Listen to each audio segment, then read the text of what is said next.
저는 역발상 투자가 주식시장에서 가장 큰 수익을 얻을 수 있는 가장 강력한 툴이라고 생각을 하는데 보통은 이제 3개 분기, 4개 분기까지 실적이 계속해서 좋아지면은 그 주가는 오를 수밖에 없는 부분이 있어요. 저는 테마 중에서도 그러니까 실체가 있냐 없냐가 되게 중요하다고 생각을 해요.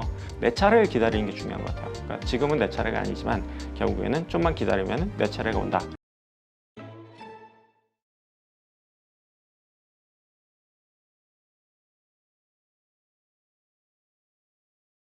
네, 오늘 모신 분은 르네상스 자산운용 이건계 대표님 모셨습니다. 안녕하세요. 네, 안녕하세요. 네, 저희가 한 1년 반, 2년 됐죠, 뵌지? 네, 맞습니다. 네, 참 오랜만에 뵙는데 한국에서 참 가치 투자의 또 대가 중에 한 분이신데 오늘 이렇게 또 매신 거는 이번에 책을 내셨는데 워런 버핏 익스프레스 가치 투자 워너비를 위한 단기 속성 마스터 클래스 책을 또 새로 내셨네요. 네, 맞습니다. 근데 사실 요즘 워렌 버핏이라는 분 우리가 너무 흔하게 알다 보니까 좀 네. 식상한 면도 있었는데 요즘 우리가 알지 못하는 면이 자꾸 발견돼 가지고 요즘 호기심이 좀 동하던 참이었거든요. 네, 맞습니다. 좀 워렌 버핏의 가치 투자 이거 되게 지루하게 느껴지는데 시간의 힘에 투자하고 네. 근데 요즘 보니까 네. TSMC를 사서 또 팔고 네. 일본 주식 뭐 일본 채권 이런 식으로 또 투자를 해가지고 일본 상사주 네, 맞습니다. 투자해서 또 큰 수익을 내고 모두가 거들떠보지 않는 또 옥시덴탈 같은 에너지 네. 관련주 또 매수해서 또 크게 수익을 내기도 하고 네. 요즘 와서 약간 투자법이 바뀌었나 뭐 궁금증이 좀 생기던 참이거든요. 예, 예. 이 부분에 대해서 한번 좀 설명을 해주시죠. 이제 버핏 같은 경우에는 이제 한 군데에 머물러 있지 않고 계속해서 이제 진화한다라는 부분이 가장 재미있는 특색인 것 같아요. 그래서 기존에 이제 투자 원칙이 있다고 하더라도 이제 시대의 변화라든지 아니면 상황의 변화 이런 부분들을 그러니까 유연하게 대응하거나 대처할 수 있다라는 부분이 저는 버핏이 굉장히 좀 위대한 부분이라고 생각을 하거든요. 그래서 TSMC 같은 경우에도 사실 이례적으로 원래 이제 버핏 같은 경우에는 주식을 한번 매수하면은 거의 이제 영구 보유한다라는 개념이었는데 불과 한 분기 만에 거의 이제 보유 주식을 다 매도해 버렸던 그런 부분들이 있었는데 그게 이제 중국과 이제 대만과의 이제 긴장이 좀 고조가 되다 보니 그런 부분들을 감안해서 이제 매도에 나섰다라는 이야기 후문들이 좀 들려오긴 했었는데요. 이런 부분들이 이제 과거에 본인이 얘기했던 거나 아니면 지켜왔던 것들을 이제 뒤집어서라도 이런 부분을 실행할 수 있는 부분이 굉장히 좀 중요하다라고 생각되는 부분이 있고요. 또 한 가지 부분은 사실 이제 옥시덴탈이 됐던 이제 일본 상사가 됐든 어떻게 보면은 인플레이션을 조금 더 예견하거나 거기 이제 대비하거나 이제 이런 것들을 이제 미리 선제적으로 좀 운영했던 부분들이 확실히 이제 계속해서 공부를 하고 이제 세상의 변화라는 부분을 그러니까 빠르게 받아들였기 때문에 가능했다라고 생각이 되기 때문에 여전히 버핏은 이제 전설이면서도 그 부분이 이제 진화하고 있다 이렇게 이해할 수 있을 것 같습니다. 사실 우리가 그 복리의 마법이라는 거, 네. 그 시간의 힘에 투자 이거는 이제 참 많이 들었고 이해를 한단 말이죠. 근데 그것을 견딜 만한 우리의 인내심이 부족해서 네, 맞습니다. 항상 내 탓이로소이다 이런데 네. 이렇게 좀 짧은 시간 내에 매매를 하는 이때 네. 그 워렌 버핏의 또 하나의 원칙 가운데 그 안전 마진을 확보하라 이런 부분이 있잖아요. 네, 맞습니다. 이런 경우에 어떻게 그것을 확보했을까? 그리고 어떻게 안전 마진이라는 부분을 적용을 했을까? 네. 궁금해요. 그 안전마진이란 부분이 이제 두 가지로 이제 생각할 수가 있을 것 같아요. 그러니까 전통적인 이제 그레이엄 방식의 안전마진 같은 경우에는 예를 들어서 본질 가치가 이제 10,000원인데 8,000원에 산다라고 하면은 내 분석이 틀렸다고 하더라도 2,000원에 이제 안전마진이 있기 때문에 안전하다. 그러니까 투자가 이제 안전하다라는 그러니까 손실 위험이 적다라는 관점의 어떻게 보면 전통적인 개념이라고 하면은 버핏이 얘기하는 안전마진 같은 경우에는 이제 비즈니스 모델이 견고해서 이 비즈니스가 흔들릴 가능성이 낮은 걸 사야 된다라는 측면에서 안전마진을 강조를 하고 있거든요. 그래서 TSMC를 이제 매수했던 것도 이제 그 비메모리 반도체 부분에서 이제 글로벌 넘버원이고 그 부분이 계속해서 이제 성장을 하고 거기에 대한 경쟁력은 이제 끊이지 않고 계속 유지할 수 있다라는 관점에서 전 매수했다고 생각을 하는데 그러한 부분과 별개로 다른 이슈들 아니면은 이제 그 기업의 이제 펀더멘털을 흔들 만한 이슈가 있다고 하면은 그런 부분까지도 이제 투자 의견에 이제 반영을 해야 되다 보니 그런 부분이 반영돼서 의사결정을 한 것이 아닌가 이런 생각이 듭니다. 네. 그러니까 결국은 그냥 좋은 주식이라 하더라도 그냥 평범한 가격 혹은 비싼 가격에 사는 건 아니다. 쌀 때 사야 된다. 이렇게 좀 쉽게 이해하면 될까요? 예, 모든 대가들이 강조하는 거는 이제 비즈니스가 견고하고 이 부분을 이제 뭐 싸게 사면 제일 좋긴 하겠지만 적어도 이제 비싸게 사면 안 된다라는 관점은 어떻게 보면 좀 모든 대가들이 공통적으로 얘기하는 공통점이다 이렇게 보시면 될 것 같습니다. 그렇군요. 참 우리가 물려 있는 주식들 보면은 개별적으로 이렇게 보면 다 괜찮아요. 좋은 주식이긴 한데 네. 문제는 내가 산 가격이 높아서 네. 좀 빠진 거니까. 네. 네, 그래서 좀 좋은 주식을 알아보는 눈도 중요하지만 그거를 비싸지 않을 때, 네. 그때는 아무래도 좀 관심이 덜할 때, 아, TSMC도 사실 안 좋을 때 사가지고 수익 그래도 짧은 기간에 매매를 했지만 네. 많이 냈잖아요. 네, 수익을 냈습니다. 네. 뭐 버핏의 과거보다는 좀 낮은 수준이긴 하지만 그래도 의미 있는 수익은 낸 것 같습니다. 그래서 뭐 짧은 기간에 비하면. 네. 근데 그 이 책에도 나오는 그 남이 거들떠보지 않는 곳에서 숨은 보석 찾기 네. 이게 아마 좀 연결이 될 것 같은데 네. 어떻게 그렇게 숨은 보석을 찾을 수 있죠? 숨은 보석 같은 경우에는 가장 쉬운, 그러니까 겉으로 드러나는 부분은 이제 실적이 될 것 같아요. 그러니까 기업들의 실적이 좋아지는 기업들이 있는데 그게 어떻게 보면은 이제 시장에서 좀 관심이 없는 기업들은 한 개 분기나 두 개 분기 실적이 좋게 나온다고 하더라도 주가가 이제 오르지 못하는 경우도 생각보다 많이 있거든요. 왜냐면 이제 시장에서 관심이 없기 때문에 실적이 좋아져도 이제 시장에서 잘 모르고 있거나 아니면은 일시적이겠지라고 생각하는 부분들이 있는데 보통은 이제 세 개 분기, 네 개 분기까지 실적이 계속해서 좋아지면은 그 주가는 오를 수밖에 없는 부분이 있어요. 그래서 단기적인 실적뿐만 아니라 좀 더 중기적으로도 이제 실적이 좋아진다라고 하면은 그런 기업들을 이제 주가가 오르기 전에 산다고 하면은 굉장히 높은 수익을 거둘 수 있다고 생각을 하는데요. 그러기 위해서는 계속해서 이제 관심 기업들을 많이 늘려놓고 그리고 이제 실적들을 꾸준히 체크하고 업황이나 이제 업종별로 변화 사항을 꾸준히 체크해야지만이 그런 부분을 이제 먼저 이제 가져갈 수 있는 부분이 있는데요. 저는 그 부분이 어떻게 보면 좀 저는 흔히 얘기하는 이제 역발상 투자라고 얘기를 하는데 시장에서 인기 있는 게 아니라 인기가 없는데 내가 생각했을 때는 엄청나게 이제 좋아질 수 있는 주식을 이제 투자한다라고 했을 때 역발상 투자라고 얘기하거든요. 그래서 저는 역발상 투자가 주식 시장에서 가장 큰 수익을 얻을 수 있는 가장 강력한 툴이라고 생각을 하는데 그 부분이 그냥 쉽게 되는 게 아니라 그러니까 꾸준히 다 모든 기업들을 다 뒤져보고 살펴보고 계속해서 꾸준히 팔로우업하고 변화사항인지 체크를 해야 되기 때문에 굉장히 좀 쉽지는 않은 부분이 있다라고 말씀드릴 수 있을 것 같아요. 우리 이건기 대표님은 좀 직접 투자를 하시니까 네. 바로 그러한 관점으로 어떻게 기준이 있으실 거 아니에요? 그런 네. 기업을 찾아내는 네. 어떻습니까? 결국에는 반복돼서 말씀드린 부분이 실적일 것 같아요. 결국 예. 실적. 그래서 이제 제가 이제 코로나 시기 이후에 조금 2021년도에 이제 투자했던 이제 개별 주식들 같은 경우에는 제가 그때 이제 시장에서 조금 주장했던 부분이 주요 업종에서 이제 쇼티지가 발생을 하고 있고 이런 부분에 투자하면은 큰 수익을 얻을 수 있다라고 말씀드렸던 부분들이 뭐 예를 들어서 뭐 철근이라든지 아니면 뭐 콘크리트 파일 아니면은 뭐 운송이라든지 이런 기업들 같은 경우에는 어찌됐든 좋아지는 낌새들이 좀 보이기 시작을 했어요. 주요 지표들이. 근데 이제 시장에서는 이제 메인 섹터도 아니고 관심 있는 업종이 아니다 보니까 그 좋아짐에도 불구하고 시장에서 이제 많이 관심을 갖지 않았던 부분들이 있었고요. 저희는 뭐 객관적으로 이제 수치만 보고 어떻게 보면 좀 더 정량화된 부분을 좀 집중해가지고 업종에 대한 편견을 줄이고 수익이 좋아지고 업종이 변화한다고 하면은 만년 저평가에서 탈피할 수 있다라고 생각하고 있기 때문에 그런 주식을 많이 찾으려고 노력을 하고 있습니다. 네. 사실 우리 한국 특히 한국 증시 같은 경우는 우리 소위 테마주라고 하잖아요. 네.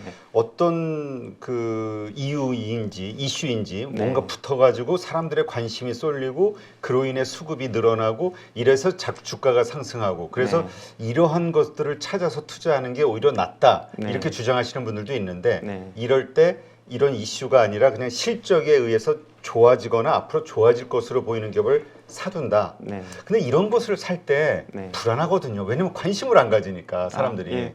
근데 이제 아까도 말씀드렸지만 뭐 한두 개 분기 정도는 시장에서 무시하고 갈 수 있지만 이게 좀 더 장기적이고 그리고 이제 강한 형태로 나타난다고 하면은 이거를 이제 시장에서 무시하고 갈 수 없다라고 생각을 하고 있고요. 그리고 저는 테마 중에서도 그러니까 실체가 있냐 없냐가 되게 중요하다고 생각을 해요. 예를 들어서 2차 전지 같은 경우에는 뭐 겉으로 봤을 때는 뭐 실제로 이제 주가 추이만 봤을 때는 테마주로 보이는 부분이 있긴 하지만 실제로 이제 그 기업들의 이제 실적 추세를 보면은 엄청나게 개선되는 모습을 보이고 있고 그 중에는 또 옥석가리기가 필요할 것 같긴 해요. 특정 기업 같은 경우에는 좀 기대감만 먼저 앞서서 주가 오른 부분도 있긴 하지만 실적에 비해서 이제 덜 오른 종목이나 이제 시장에서 관심이 아직까지는 덜 받는 기업들이 있거든요. 네. 그래서 그런 기업들 같은 경우에는 이제 선별해서 투자한다고 하면은 그냥 2차 전지에 속하니까 혹은 테마주니까라고 버릴 게 아니라 그 중에서도 선별한다고 하면은 충분히 이제 투자할 만한 기업들이 많이 있다라고 저는 생각을 하고 있기 때문에 결국에는 선택의 문제다. 그리고 모든 게 다 똑같은 게 아니라 그 내부적으로 봤을 때는 다 개별적으로 좀 다른 이슈들이 존재한다. 이렇게 생각을 합니다. 그러니까 결국은 지금 당장 시장에서 사놓고 내가 그런 것을 선택하고 알아주기를 기다리는 게 아니라 네. 한 적어도 1, 2분기 이상은 참을 각오를 해야 된다. 그거는 이제 무조건 참을 이제 각오를 해야 되고요. 그리고 그 참은 것에 대한 보상이 생각보다 뭐 6개월, 9개월만 기다리면 충분히 보상을 얻을 수 있기 때문에 그렇게 어려운 부분은 아니다. 이렇게 그게 뭐 말씀드릴 수 있겠습니다. 종목에 따라 다 다르겠지만 네. 이 보상의 크기가 사람마다 생각이 다르잖아요. 네, 우리 예. 이건계 대표님이 생각하시는 이거 6개월에서 9개월만 잘 기다리면 그런 원칙에 네, 의해서 예. 선택했을 때 한 네. 어느 정도의 수익은 가능하다 이렇게 네. 보세요. 이제 보통 저희가 이제 기대하는 수익은 그러니까 종목별로 한 50에서 100% 정도를 목표로 하고는 있어요. 다만 이제 시장이 이제 그걸 반영시켜 줄지 안 반영시켜 줄지 혹은 시간이 지났을 때 우리가 기대했던 것보다 이제 못하게 될지 이런 부분들은 계속해서 이제 살펴봐야 되는 부분이기 때문에 그러니까 종목별로 많이 다르긴 하다라고 말씀드릴 수가 있겠고요. 다만 기본적으로는 2년에서 3년 정도 봤을 때 이제 50에서 100% 정도 이제 기대 수익을 가져갈 수 있는 종목들을 주로 고른다 이렇게 말씀드릴 수 있겠습니다. 네. 근데 이제 나름 그 사는 네. 그 타이밍도 보셨겠죠. 그래서 네. 좀 뭐 적절한 가격에 사실겠지만 또 네. 관심을 안 받을 때니까 그게 슈팅이 안 나온 상황이니까 좀 저렴하게 사실 수도 있겠지만 네. 어쨌건 사놓고 나서도 다른 주식들은 막 올라가고 아니면 무슨 뭐 새로운 테마로 해서 뭐 리튬이가 막 예. 튀어오르고 아니면 무슨 뭐 카카오 네이버에서 튀어오르고 우리 과거 그랬잖아요. 네, 계속. 맞습니다. 이렇게 가는데 내 거는 비리비리하고 막 계속 우리 포모 현상이라고 네, 맞습니다. 하잖아요. 네. 마음이 되게 괴롭거든요. 개인 투자자들이 이걸 못 견디던데요. 네. 근데 이거는 이제 경험과 본인만의 이제 투자 철학이나 이런 걸로 좀 극복을 해야 되는 것 같아요. 예를 들어서 저희도 2차 전지 중에서도 이제 양극재 중심으로 이제 주가가 많이 올랐는데 저희가 이제 최근에 이제 갖고 있는 주식들 같은 경우에는 어떻게 보면 좀 전통적인 산업, 그러니까 2차 전지 내에서도 예를 들어서 이제 배터리 케이스라든지 뭐 이런 것들을 만드는 회사들 같은 경우에는 주가도 이제 크게 오르지 않았거나 이제 그 실적도 아직까지는 좀 그 상대적으로 양극재나 이런 거에 비해서 이제 크게 이제 뛰어나 보이지 않았던 부분들이 있다 보니까 밸류에이션이 굉장히 좀 상대적으로 저평가되어 있는 부분들이 좀 있어요. 근데 이제 저희는 이제 그런 주식도 오를 때 보면은 좀 상대적인 뭐 일부 박탈감은 사람이다 보니까 느낄 수 있는 부분이 분명히 존재하거든요. 다만 저희가 이제 갖고 있는 믿음은 어찌 됐든 뭐 상대적인 이제 강도라든지 매력도라든지 이런 것들이 단기적으로는 좀 부족해 보일지 몰라도 분명히 이런 기업들은 이제 주가에 이런 부분들이 이제 반영되지 않았고 향후 이제 반영될 수 있는 부분이 있다 보니 여기에 대한 믿음이 필요한 것 같아요. 그 믿음이 있으니까 사실 불안해하지 않고 그냥 참고 단기간에는 뭐 그러니까 상대적인 뭐 우위에 점할 수 없을지 모르겠지만 장기적으로 봤을 때는 우리가 이기는 싸움을 할 수 있다라고 생각하고 있기 때문에 그런 부분은 이제 마음을 다스려야 되는 부분이 있는 것 같습니다. 네. 근데 그러려면은 공부가 잘 돼야 되겠군요. 네, 안 오르면 그때 마음이 흔들려가지고 보통 한 몇 달 기다리다가 네. 바꿔버리잖아요. 답답해서 맞습니다. 만 예, 움직인다고. 맞습니다. 근데 이제 지금 같은 경우에는 그게 가장 위험한 장세라고 저는 생각해요. 왜냐면은 뭐 시장에서 이제 좀 확신이 좀 적다 보니까 순환매 장세라고 저는 생각을 하거든요. 근데 가장 위험한 게 이게 좋아 보니까 내 걸 팔고 이쪽으로 옮겨 타고 이렇게 하다 보면은 지금은 손실만 크게 확대될 수밖에 없는 장세이거든요. 그래서 내 차례를 기다리는 게 중요한 것 같아요. 그러니까 지금은 내 차례가 아니지만 결국에는 좀만 기다리면은 내 차례가 온다라는 부분. 근데 이런 부분이 확신이 들려고 하면은 분석이나 이제 사업에 대해서 좀 확신이 있어야 되는 것 같아요. 그래야지만이 기다릴 수 있게 되는 것 같습니다. 네. 자, 책에도 나오는 그 폭락과 회복의 이 순간에 네. 기회가 온다. 네. 이렇게 말씀하셨는데 네. 사실 워렌 버핏 보면은 폭락했을 때 가장 많이 떠다니는 이름이 언론에서 네. 워렌 버핏이에요. 네. 그때 뭐 목돈을 가지고 막 네, 뭘 맞습니다. 사고 뭉탱이로. 네. 어떻습니까? 우리가 이런 폭락 혹은 다시 회복하는 네. 어떠한 식으로 그 기회들을 활용해야 되는 거죠? 근데 이제 피터 린치 같은 경우에는 이제 뭐 유명한 얘기가 전체 보유 주식 기간 중에 이제 3% 기간에서 전체 수익의 8, 90%가 발생한다라고 이야기를 하거든요. 그래서 이제 피터 린치가 얘기하는 거는 하락할 때 팔지 말아라. 그냥 계속해서 보유해라. 왜냐면은 우리가 하락도 예측하기 어렵지만 상승이라는 부분도 예측하기 어렵기 때문에 주식을 계속해서 보유해야 된다라고 얘기를 하거든요. 그리고 이제 우리가 이제 경기 침체라고 하면은 누구나 다 두려움을 느낄 수밖에 없어요. 그렇죠. 근데 저희가 이제 객관적으로 수치를 살펴보면은 뭐 S&P 500 수익률이긴 하지만 과거 침체 기간에 이제 수익률을 보면은 절반 정도의 침체 기간에는 주가가 하락을 했지만 절반 정도 기간은 오히려 침체 기간에 경기 침체 기간에 주가가 올랐던 경험들이 있거든요. 그리고 더 중요한 거는 만약에 이 침체 기간을 좀 버티고 1년만 더 보유했다고 하면은 20%가 넘는 수익을 거뒀던 과거 히스토리를 확인할 수가 있어요.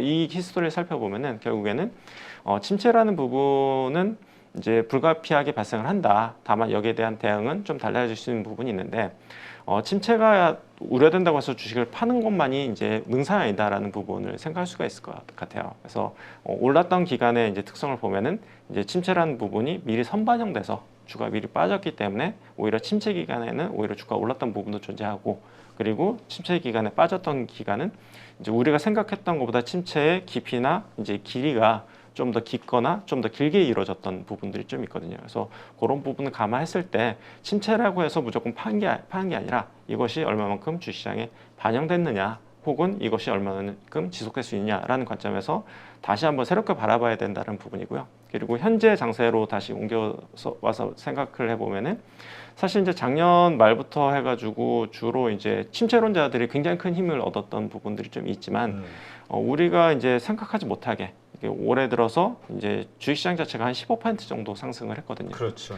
근데 이제 계속해서 침체 뭐 이 부분에만 이제 몰입되어 있어서 만약에 주식을 하나도 안 갖고 있었다고 하면은 15%의 반등 구간을 전혀 먹을 수 없었던 부분들이 좀 존재하거든요.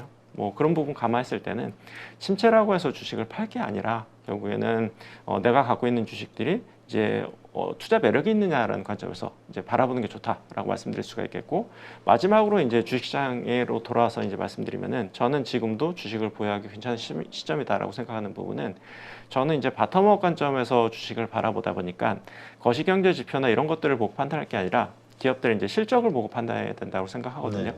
근데 이제 기업들의 실적이 저희가 이제 분석을 해보면 대부분의 기업들은 1분기 실적이 가장 안 좋고 1분기 실적을 바닥으로 어찌됐든 2분기, 3분기, 4분기 되면서 중국 시장의 회복과 함께 기업들의 실적이 개선될 수 있다라고 저희는 바라보고 있고요. 그리고 좀 늦어진다고 하더라도 이제 늦어도 2분기에는 다 기업들의 이익이 바닥을 찍고 반등한다라고 보고 있기 때문에 주식시장이 최근에 좀 반등하긴 했지만 이 부분을 너무 침체에 대한 우려를 가져가거나 아니면은 지금 올랐으니까 팔아야지 혹은 시장이 불안하니까 팔아야지 뭐 이럴 필요는 없지 않을까라는 생각을 가지고 있습니다. 그렇군요.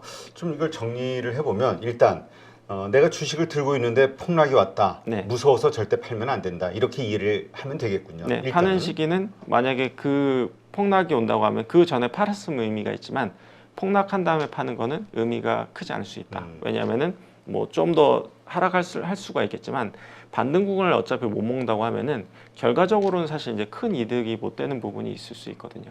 그리고 만약에 현금이 있는 상황이라면 그러한 기회에 오히려 무서워하지 말고 그때 투자를 해야 된다. 네, 이게 맞습니다. 바로 폭락과 폭락장을 네. 우리가 대처하는 자세 네. 이렇게 이해를 하면 되겠군요. 근데 그래서 워렌 저는 버핏 보면 이제 그런 것 같아요. 폭락을 대비한다는 부분이 저는 이제 자산 배분 관점에서 살펴볼 수 있는데 과거에 제가 이제 히스토리컬 데이터를 보면은 주식 시장이 우리나라 시장이 워낙 변동성이 크다 보니까 주식을 몇 퍼센트 갖고 있을 때 수익이 가장 안정적으로 나올 수 있을까를 한번 이제 백데이터를 한번 돌려봤거든요.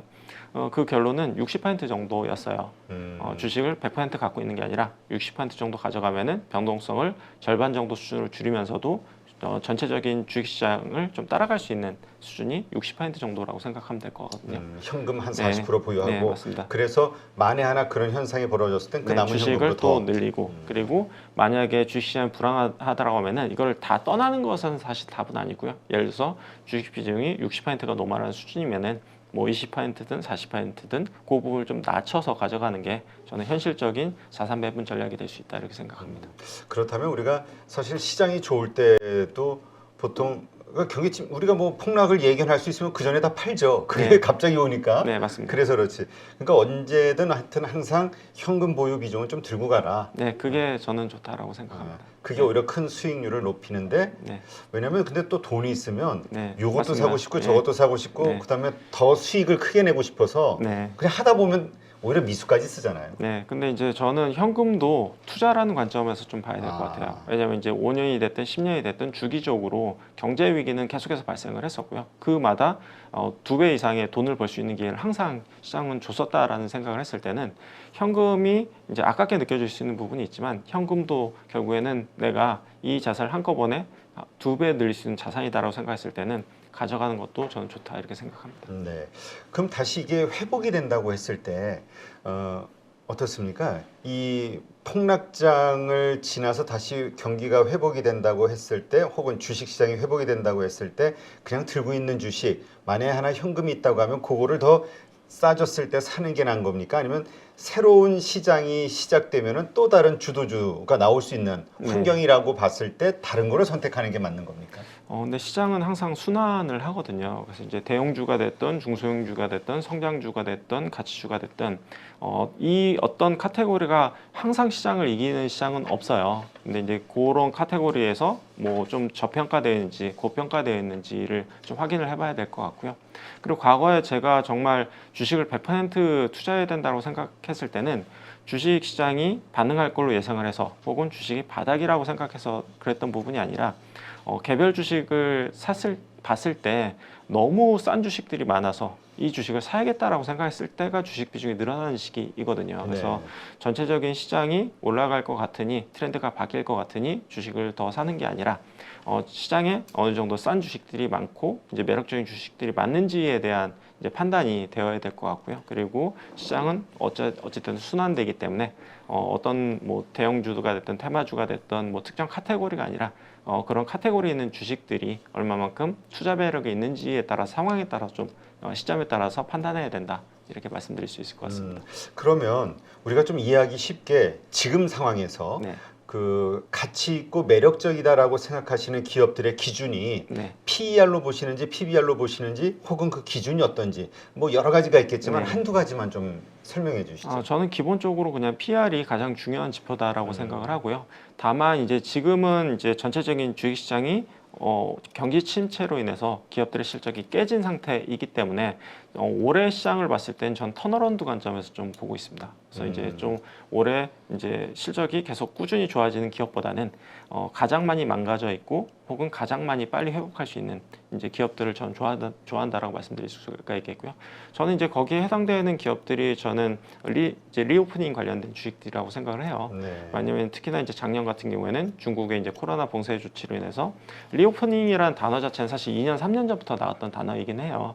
근데 이제 그런 기업들의 실적이 계속해서 생각보다 개선되지 않았던 부분들이 있는데 올해 2분기부터는 본격적으로 그런 것들이 이제 숫자로 나타날 수 있는 이제 현실적으로 우리 눈으로 드러나는 시기라고 생각을 하고 있기 때문에 저는 개선의 폭 자체는 가장 클 수 있다라고 보고 있습니다. 그래서 올해 화두는 저는 턴어라운드 그리고 개선의 폭이라고 생각을 하고 있기 때문에 뭐 밸류에이션 관점보다는 이제 개선의 폭을 좀 더 올해는 관심을 두고 중점을 두고 있다 이렇게 말씀드릴 수 있겠습니다. 그렇다면 지금 말씀하신 대로 작년 실적들은 좋아요. 그래서 PER로 보면 뭐 3배, 5배 뭐 이렇게 나오는데 네, 재무제표 이런 데 보면은 네, 우리 FN 가이드라든가 이런 거 보면 네, 근데 올 12개월 예상퍼 보면은 네. 확 높아지는 경우들이 있잖아요. 네, 그런 그러면 경우가 일단 작년 거 기준으로 일단은 본다. 올해 네. 거 올해는 다 기업 실적이 안 좋을 거라고 보고 네. 이쪽 거로 지금 낮구나 높구나 이걸로 보신다 이렇게 이해해도 될까요? 아닙니다. 그러니까 PR은 사실 과거 수치를 보는 거는 아무런 의미가 없고요. 음. 결국에는 이제 내년에 경제 상황이 좀 더 개선됐을 때 정상적인 수준의 밸류에이션이 얼마만큼 다시 한번 개선될 수 있느냐라는 관점에서 봐야 되기 때문에 PAR은 이제 과거 PR을 보는 건 전혀 무의미하고요. 결국에는 12개월 예상. 12개월 예상 PR을 보는 게 가장 합리적인 수준이다. 그러면 지금 뭐 업종에 따라서 다르겠지만 네.